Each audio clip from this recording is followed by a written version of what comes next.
Hello student, আজকের ক্লাসে আলোচনা করব এবিটিএ টেস্ট পেপারে 118 নম্বর পেজের অঙ্কগুলো। একের দাগের প্রথম কোশ্চেনে বলেছে x% বার্ষিক সরল সুদের হারে কোনো মূলধনে x বছরের সুদ x টাকা হলে মূলধনের পরিমাণ কত। তাহলে এখানে দেওয়া আছে সুদের হার r ইকুয়াল টু দেওয়া আছে, সময় t ইজ ইকুয়াল টু দেওয়া আছে x, সুদের পরিমাণ r ইজ ইকুয়াল টু দেওয়া আছে x, বের করতে হবে মূলধন। তাহলে মূলধন সমান আমরা ধরে নিলাম p। সরল সুদের ক্ষেত্রে আমরা জানি সুদ সমান হয় p t r by x, বা এখন আমরা এই মানগুলো বসাচ্ছি।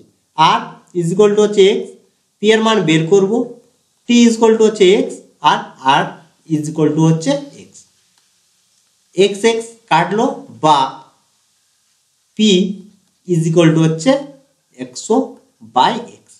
অপশন দেখে নাও, অপশন সি তে দিয়েছে দেখো 100 বাই x, তাহলে অ্যান্সার হচ্ছে অপশন সি। পরের কোশ্চেন, যে দ্বিঘাত সমীকরণের বীজদ্বয় 3, 4 সেই সমীকরণটি হলো। দেখো আমরা জানি যে কোনো দ্বিঘাত সমীকরণের বীজ যদি আলফা বিটা হয় সেই সমীকরণটি সমান হয় x square minus alpha plus beta into x plus alpha beta is equal to 0, এটা হয়। এখন দেখো এখানে আলফা আর বিটার মান দেওয়া আছে, কত দেওয়া আছে 3 আর হচ্ছে 4। তাহলে সমীকরণে যদি আমরা আলফা আর বিটার মান বসাই তাহলে পেয়ে যাব সমীকরণটি। অতএব যে সমীকরণের বীজ 3, 4 সেই সমীকরণটি হলো x square minus 3 plus 4 into x plus 3 into 4 is equal to 0, বা x square minus 7x plus 12 is equal to 0। দেখো অপশন দেখে নাও, অপশন এ তে দেখো দিয়েছে x square minus 7x plus 12 is equal to 0, তাহলে অ্যান্সার হচ্ছে option A. পরের question, 2a is equal to 3b is equal to 4c হলে a is to b is to c এর অনুপাত বের করতে হবে। দেখো তাহলে দেওয়া আছে 2a is equal to 3b is equal to 4c সমান আমরা ধরে নিব k, ব্র্যাকেটে লিখে দেবে ধরি, হয়েছে। তাহলে এখান থেকে আমরা কি পাবো 2a is equal two k, বা a ইজ ইকুয়াল টু হচ্ছে k বাই 2। একই রকম ভাবে 3b is equal two k, বা b ইজ ইকুয়াল টু হচ্ছে k বাই 3, আর হচ্ছে 4c ইজ ইকুয়াল টু হচ্ছে k, বা c ইজ ইকুয়াল টু হচ্ছে k বাই 4। তাহলে এখন আমরা a b আর c এর মান পেয়ে গেছি। অতএব a is to b is to c সমান হচ্ছে এর মান পেয়েছি k by 2 is to b এর মান হচ্ছে k বাই 3 ইজ টু হচ্ছে c এর মান হচ্ছে k বাই 4। এখানে দেখো k কে কাটছে, তাহলে থাকছে half is to 1/3 is to হচ্ছে 1/4, হয়েছে। লসাগু দিয়ে গুণ করছি, তাহলে লসাগু হচ্ছে 12, half into 12 is to 1/3 into 12 is to 1/4 into 12, হয়েছে। এখানে দেখো 2 6 12, 3 4 12 আর 4 3 12, তাহলে সমান 6 is to 4 is to 3। Option দেখে নাও, অপশন ডি তে দেখো বলেছে 6 ইজ টু 4 ইজ টু 3, তাহলে অ্যান্সার হচ্ছে অপশন ডি। পরের কোশ্চেনে বলেছে x সমানুপাতিক y হলে তখন বলেছে কোনটি সঠিক। দেখো যেহেতু সমানুপাতিক অর্থাৎ x এর মান যেভাবে বাড়বে y এর মান একই রকম ভাবে বাড়বে।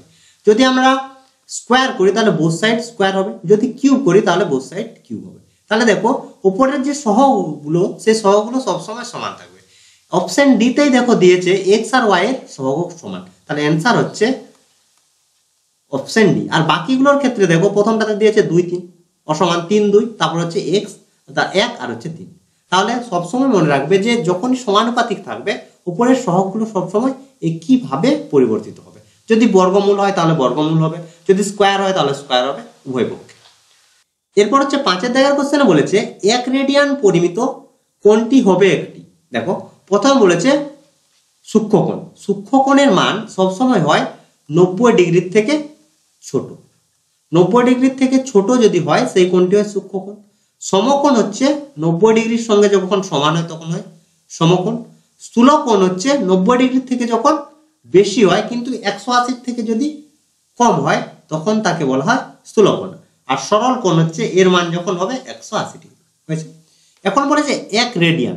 আমরা জানি যে 180 ডিগ্রি সমান হয় পাই রেডিয়ান, বা উল্টো দিক থেকে যদি আমরা লিখি pi radian, pi c equal to হচ্ছে 180 ডিগ্রি, বা 1 রেডিয়ান সমান হচ্ছে 180 ডিগ্রি বাই পাই সমান 180 ইন্টু, দেখো পাই সমান হচ্ছে 22 7, তাহলে 7 নিচে থাকছে 22।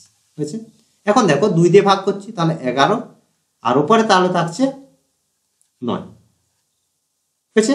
তাহলে 90 ইন্টু 7 বাই হচ্ছে 11, 9 সাথে গুণ করলে হচ্ছে 63, তারপর 0 বাই হচ্ছে 11। তাহলে 11 বাই 11 দিয়ে যদি আমরা 630 কে ভাগ করি তাহলে আমরা কি পাচ্ছি? 5 5 হচ্ছে 5 5 55, 5 5 55 আবার বলছি, 11 5 55, তাহলে এখান থেকে বিয়োগ করলে আমরা কত পাচ্ছি? 8 5 13, 80। তাহলে 7 11 হচ্ছে 77 হচ্ছে 3, তাহলে পেলাম কি 57.3/11। এটা হচ্ছে কি 90 ডিগ্রির থেকে কম। তাহলে 90 ডিগ্রি থেকে কম যদি হয় তাহলে হয় সূক্ষ্মকোণ। তাহলে অ্যান্সার হচ্ছে অপশন এ সূক্ষ্মকোণ। এটা হচ্ছে 90 ডিগ্রির থেকে ছোট। পরের কোশ্চেন দেখো, দিয়েছে √125 থেকে √5 বিয়োগ করলে বিয়োগফল হবে। তাহলে √125 মাইনাস √5 সমান 125 থেকে কি বেরো? 125 কে আমরা এভাবে লিখতে পারি, 125 সমান 25 ইন্টু 5, 25 5 125, 25 থেকে বের হবে 5, তাহলে 5√5। তাহলে 125 এর জায়গায় আমরা লিখছি 5√5 মাইনাস √5, তাহলে বিয়োগ করলে পাচ্ছি আমরা 4√5। হয়েছে? এখন দেখো অপশনগুলো √80 আছে, √120 আছে, √100 আছে, বা কোনোটাই নয়। তাহলে দেখো এটাকে আমরা 4 বাইরে আছে, 4 যদি ভেতরে যায় তাহলে 16 ইন্টু 5, 16 5 হচ্ছে কত? 80, তাহলে √80। তাহলে দুটোর বিয়োগফল হচ্ছে √80। অপশন এ তে দেখো দিয়েছে √80, তাহলে অ্যান্সার হচ্ছে অপশন এ। পরের কোশ্চেন শূন্যস্থান পূরণ। ax² plus bx plus c equal to 0 সমীকরণের বীজদ্বয় পরস্পর অরণ্যক এবং বিপরীত চিহ্নযুক্ত। পরস্পর বলেছে অরণ্যক, তাহলে অরণ্যক বলতে যদি আলফা হয় অপর বীজ হবে 1/α, আর বিপরীত চিহ্নযুক্ত তাহলে আলফা হলে -1/α। হয়েছে? তাহলে বীজদ্বয়ের গুণফল আলফা ইন্টু 1/α ইকুয়াল টু হচ্ছে c/a, বা এখানে দেখো আলফা আলফা কাটছে তাহলে -1 ইকুয়াল টু হচ্ছে c/a, বা -a ইকুয়াল টু c, বা a plus c equal to হচ্ছে 0। তাহলে এটার মান বের করতে বলেছে a প্লাস c, তাহলে a প্লাস c সমান হচ্ছে 0। এটাই হচ্ছে অ্যান্সার। পরের কোশ্চেন, অর্ধবৃত্তস্থ কোণ হয় সমকোণ, সমকোণ বা হচ্ছে 90 ডিগ্রি। পরের কোশ্চেন, √3 মাইনাস 5 এর অনুবন্ধীকরণ, এর অনুবন্ধীকরণ হচ্ছে -5 মাইনাস √3, এটা হচ্ছে অ্যান্সার। দেখো দেখো a প্লাস √b যদি একটি করণী হয় এর অনুবন্ধীকরণে কি হয়? a minus √b। আমাদের দেখতে হবে যে রুট দিয়ে যে সংখ্যাটি রয়েছে বা করণী, এটা হচ্ছে শুদ্ধকরণী। শুদ্ধকরণীর আগের সাইন সবসময় চেঞ্জ হয় অনুবন্ধীকরণের ক্ষেত্রে। বোঝা গেল? এখানে দেখো এটাকে যদি আমরা এভাবে লিখতাম তাহলে ভালোভাবে বুঝতে পারতে, 5 প্লাস √3। এখানে এটি হচ্ছে মূলদ সংখ্যা আর এটা হচ্ছে কি অমূলদ সংখ্যা। তাহলে চেঞ্জ হয় বা করণী, চেঞ্জ হয় শুধুমাত্র করণীর আগে যে সাইনটি থাকে সেই সাইনটি চেঞ্জ হয়। তাহলে এর অনুবন্ধীকরণী হচ্ছে -5 -√3, এটাই হচ্ছে অ্যান্সার। বোঝা গেল? এটা কিন্তু তোমরা ভুল করেও করবে না, √3 প্লাস √5 এটা কিন্তু হবে না। বোঝা গেল? পরের কোশ্চেন দেখো, যৌগিক গড় মধ্যমা সংখ্যাগুরু মান হলো ড্যাশ প্রবণতার মাপক। এটা হচ্ছে কেন্দ্রীয় প্রবণতার মাপক। পরের কোশ্চেন, সূর্যের উন্নতি কোণ 30 ডিগ্রি থেকে বৃদ্ধি পেয়ে 60 ডিগ্রি হলে একটি পোস্টের ছায়ার দৈর্ঘ্য ড্যাশ পায়। এটা হচ্ছে অ্যান্সার হবে হ্রাস পায়। দেখো কিভাবে,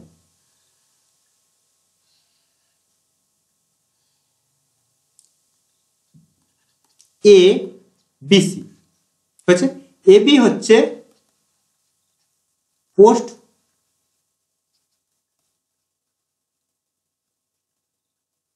এবি হচ্ছে পোস্টের দৈর্ঘ্য হয়েছে, আর বিসি হচ্ছে ছায়া, বিসি হচ্ছে ছায়ার দৈর্ঘ্য। বোঝা গেল? এখন এটার মান ছিল 30 ডিগ্রি, এরপর বলেছে 30 ডিগ্রি থেকে বেড়ে 60 ডিগ্রি হলো, মানে সামনের দিকে আসছে, তাহলে এটা হচ্ছে 60 ডিগ্রি। এটা যদি ডি বিন্দু হয় তাহলে এখন ছায়ার দৈর্ঘ্য কত হচ্ছে, বিডি হচ্ছে ছায়ার দৈর্ঘ্য। তাহলে বিসির মানটা বিডির থেকে বড়, তাহলে কি, যদি উন্নতি কোণ যদি বৃদ্ধি পায়, 30 ডিগ্রি ছিল হয়েছে 60 ডিগ্রি, যদি বৃদ্ধি পায় তাহলে পোস্টের ছায়ার দৈর্ঘ্য সবসময় হ্রাস পাবে। বোঝা গেল? পরের কোশ্চেন দেখো, একটি নিরেট গোলককে গলিয়ে একটি নিরেট লম্ববৃত্তাকার চোঙ তৈরি করা হয়, গোলক ও চোঙের আয়তন ড্যাশ, অ্যান্সার হবে সমান। যখনই একটি জিনিস থেকে আরেকটি জিনিস তৈরি করা হবে তখন দুটোর ক্ষেত্রে আয়তন সবসময় সমান হবে। বোঝা গেল? কি তাহলে বললাম যে কোনো, এখানে দেখো বলেছে গোলক আর লম্ববৃত্তাকার চোঙ, যে কোনো যদি বলে গোলক চোঙ, গোলক শঙ্কু, যে কোনো ক্ষেত্রে যদি একটি জিনিস থেকে আরেকটি জিনিস তৈরি করা হয় তাহলে আয়তন সবসময় সমান হবে। এরপর 3 দাগের কোশ্চেন, সত্য মিথ্যা। বলেছে প্রথম কোশ্চেনে দেখো দিয়েছে যে যদি দুটি সংখ্যার অনুপাত 2:3, তাদের গসাগু 7, সংখ্যা দুটি হচ্ছে 14 আর হচ্ছে 21। এটা তোমরা ডাইরেক্ট অনুপাত করে নিতে পারো, তাহলে এখান থেকে হয়ে যাচ্ছে 14:, যদি 21 আমরা করি তাহলে তার সংখ্যা দুটির অনুপাত কত পাচ্ছি, 7 2 14, 7 3 21 হয়েছে, তাহলে হচ্ছে 2:3, তাহলে সত্য। বোঝা গেল? যদি এই কোশ্চেনটাই থাকতো এভাবে, সংখ্যা দুটি দেওয়া না থাকতো, তাহলে আমরা কি করে করতাম, প্রথমে আমরা ধরে নিতাম, বা যদি বলতো সংখ্যা দুটির লসাগু হতো তাহলে কিভাবে করতাম, তাহলে এটা সত্য। বোঝা গেল? যেহেতু সংখ্যা দুটি দিয়েছে, সংখ্যা দুটির অনুপাত আমরা বের করে দেখে নেব, আর যে অনুপাত দেওয়া আছে তার সঙ্গে যদি সমান হয়ে যায় তাহলে সত্য, আর যদি না হয় তাহলে মিথ্যা। যদি সংখ্যা দুটি না দেওয়া থাকে, যদি বলে দিত 2 নম্বরের কোশ্চেনে যে সংখ্যা দুটি কত বা সংখ্যা দুটির লসাগু কত, তাহলে আমরা কিভাবে করতাম, তাহলে আমরা প্রথমে ধরে নিতাম, ধরি প্রথম সংখ্যা সমান হচ্ছে 2x, যেহেতু অনুপাত দেওয়া আছে, আর দ্বিতীয় সংখ্যা সমান হচ্ছে 3x। অতএব গসাগু সমান হচ্ছে x।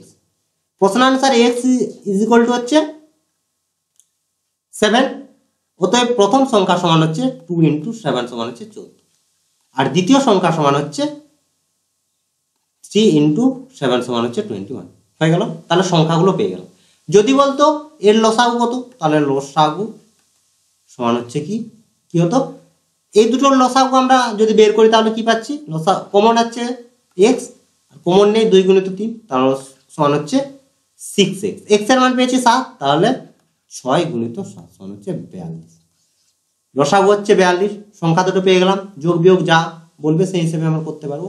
এইভাবে 2 নম্বরের যদি থাকে তাহলে আমরা করে নেব। আর যেহেতু সত্য মিথ্যা বলেছে, আমরা এখান থেকে ডিরেক্ট বলতে পারবো সত্য না মিথ্যা। বোঝা গেছে আশা করি? পরের কোশ্চেন দেখো,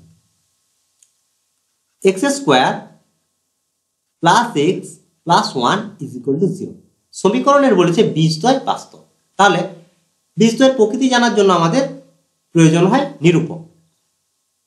এ X square plus B X plus C is equal to 0।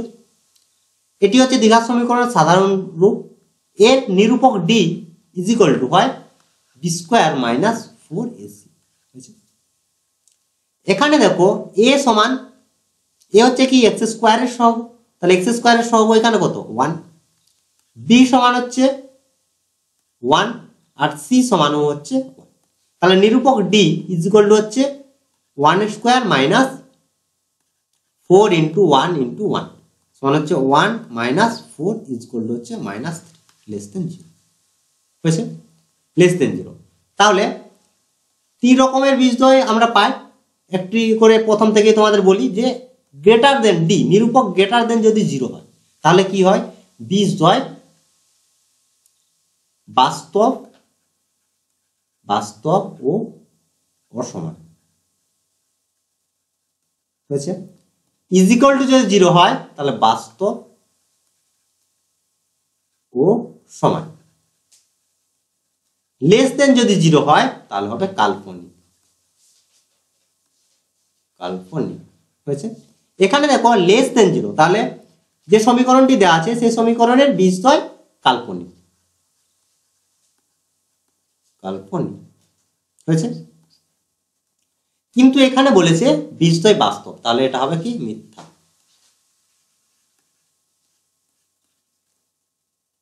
পরের কোশ্চেন, একটি ঘনকের প্রতিটি ধারের দৈর্ঘ্য দ্বিগুণ হলে ঘনকটির আয়তন প্রথম ঘনকের 4 গুণ হবে। প্রতিটি ধারের দৈর্ঘ্য বলেছে দ্বিগুণ, তাহলে প্রথমে আমরা ধরে নেব প্রতিটি ধারের দৈর্ঘ্য, ধারের দৈর্ঘ্য হচ্ছে সমান হচ্ছে এ। আয়তন, তাহলে ঘনকের আয়তন, আয়তন ভি ধরলাম, ভি ইজ ইকুয়াল টু হচ্ছে এ কিউ হয়েছে। বলেছে প্রতিটি ধারের দৈর্ঘ্য দ্বিগুণ করা হচ্ছে, তাহলে দ্বিগুণ যদি করা হয়,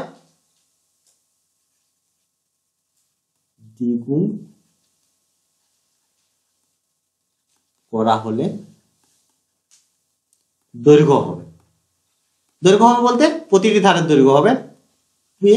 তাহলে এখন আয়তন v1 সমান হবে কত 2a এর হোল কিউব সমান 2 এর কিউব হচ্ছে 8 সমান 8 ইন্টু a কিউব ছিল আগের আয়তন। তাহলে এখনের আয়তন হচ্ছে, তাহলে পেলাম কি v1 is equal two 8 into v, তাহলে এখনের আয়তন হচ্ছে আগের আয়তনের 8 গুণ, কিন্তু এখানে বলেছে প্রথম ঘনকের আয়তনের 4 গুণ, তাহলে এটা হচ্ছে কি মিথ্যা। তারপরে কোশ্চেন দেখো, বলেছে যে A B is to C square, BC is to A square, আর বলেছে C A is to B square. এর যৌগিক অনুপাত, যৌগিক অনুপাতের ক্ষেত্রে আমরা করি কি, প্রথম পদের সঙ্গে প্রথম পদগুলো গুণ করে দিই, তাহলে A B into BC is to দ্বিতীয়, এখানে দেখো বিসি আরেকটা রয়েছে দেখো সি এ হয়েছে ইজ টু, আর দেখো দ্বিতীয় যে পদগুলো তার সঙ্গে দ্বিতীয় পদগুলো গুণ করে দিই, তাহলে C square is to B square হয়েছে সমান, এখান থেকে কি পাচ্ছি A square B square C square is to A square into B square into C square. তাহলে দেখো সব কেটে গেল, সমান হচ্ছে 1:1। এখানেও দেখো দিয়েছে যৌগিক অনুপাত হচ্ছে 1:1, তাহলে এটার অ্যান্সার হচ্ছে সত্য। পরের কোশ্চেন, একটি লম্ববৃত্তাকার চোঙের ব্যাসার্ধ 2 সেমি, তাহলে ব্যাসার্ধ বলেছে r ইজ ইকুয়াল টু হচ্ছে 2 হলে চোঙটির যে কোনো উচ্চতার জন্য চোঙটির আয়তন এবং বক্রতলের ক্ষেত্রফলের সাংখ্যমান সমান। তাহলে উচ্চতা আমরা ধরে নিলাম h, এখন আয়তন সমান চোঙের আয়তন হয় পাই আর স্কয়ার h, আর এর মান দিয়েছে 2, তাহলে পাই ইন্টু 2 এর স্কয়ার ইন্টু h সমান 4 পাই h, এটা আয়তন। বক্রতলের ক্ষেত্রফল যদি আমরা s ধরি, তাহলে s ইজ ইকুয়াল টু হয় 2 পাই আর এইচ, তাহলে 2 পাই ইন্টু আর এর মান হচ্ছে 2 ইন্টু হচ্ছে এইচ সমান 4 পাই ইন্টু এইচ। তাহলে দেখো ভি ইজ ইকুয়াল টু পাচ্ছি এস, এইচ এর মান যে কোনো হতে পারে, তাহলে এইচ এর যে কোনো মানের জন্য আমরা ভি আর এস এর সাংখ্যমান সমান পেলাম, অতএব এটি হচ্ছে সত্য। পরে কোশ্চেন 3, 14, 18, 20, 5 তথ্যের মধ্যমা বলেছে 18। তাহলে মধ্যমার ক্ষেত্রে আমরা প্রথমে মানে ঊর্ধ্বক্রমে সাজাই, তাহলে 3, তারপর হচ্ছে 5, তারপর হচ্ছে 14, তারপর হচ্ছে 18, তারপর হচ্ছে 20। তারপর দেখি এন বলতে মোট কতগুলো পদ রয়েছে এখানে, 1, 2, 3, 4, 5, তাহলে এন ইকুয়াল টু 5। তারপর দেখি যুগ্ম না অযুগ্ম, এটা হচ্ছে অযুগ্ম। অযুগ্মর ক্ষেত্রে আমরা মধ্যমা সমান জানি, মধ্যমা সমান হচ্ছে n প্লাস 1 বাই 2 তম পদ হয়েছে। n এর মান এখানে কত 5, তাহলে 5 প্লাস 1 বাই 2 সমান হচ্ছে 6 বাই 2 সমান হচ্ছে 3 তম পদ, 3 তম পদ হয়েছে। এখানে 3 তম পদ রয়েছে কত 14, তাহলে অ্যান্সার হচ্ছে 14। কিন্তু এখানে মধ্যমা সমান বলেছে 18, তাহলে এটাও হবে কি। তো এই ছিল আজকের ক্লাস। আশা করি আজকের ক্লাসের অঙ্কগুলো তোমরা বুঝতে পেরেছো। যদি কোনো সমস্যা থাকে অবশ্যই কমেন্ট করে জানাবে। তো আজ এই পর্যন্তই, তোমরা সবাই ভালো থেকো, বাই বাই।